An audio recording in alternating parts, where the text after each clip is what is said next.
morning, everybody. So it just turned it on. No problems at all. It's a cold start, so that's not where the issue lied.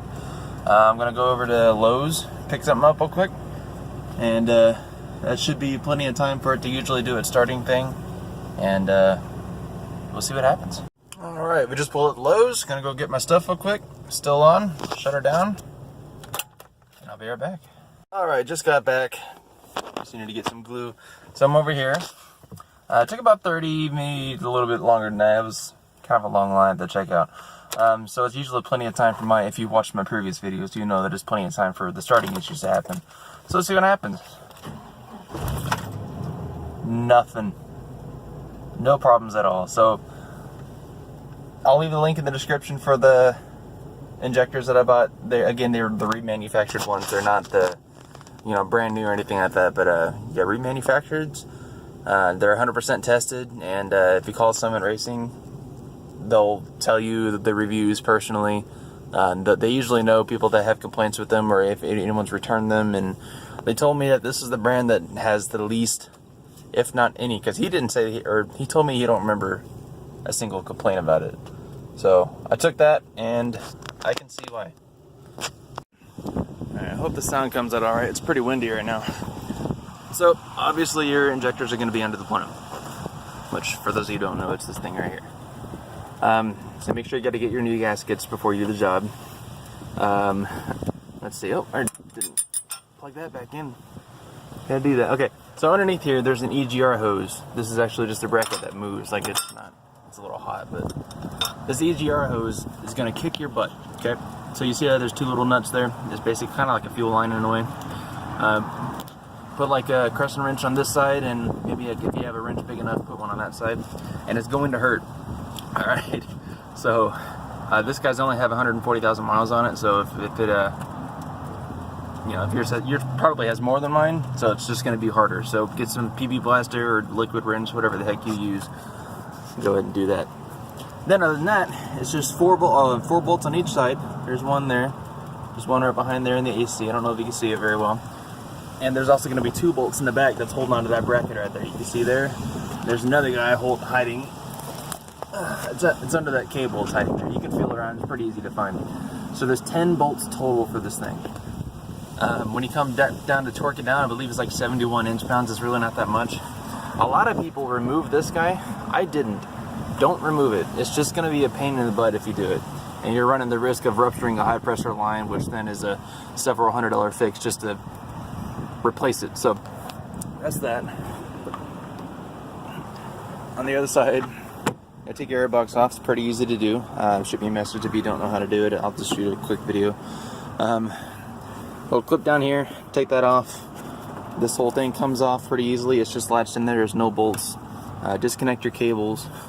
It's pretty easy to do. I mean, I haven't found a cable that's exactly like the other.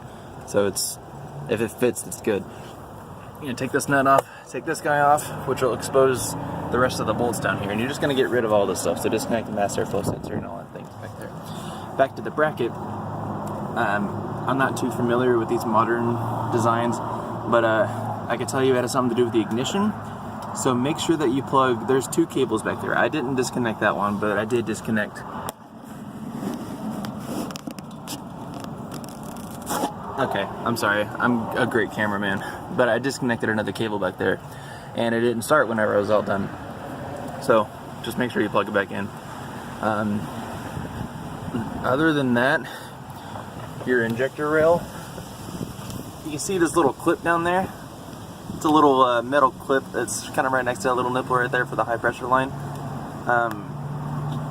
Be extra careful when you remove those clips from the injectors. It's just being held on by a plastic little nipple on the fuel rail, and they're incredibly easy to break. I broke two of them. I managed to get them to fit back in there and kind of ghetto rig them back, but it's something I'm going to have to replace next time I open it up. So be extra careful, take your time, be really slow at it. You're not in a rush. It'll probably take you 30 minutes to disconnect all 8 of those unless you're very proficient at it, but you don't want to break those. I got lucky, you might not be.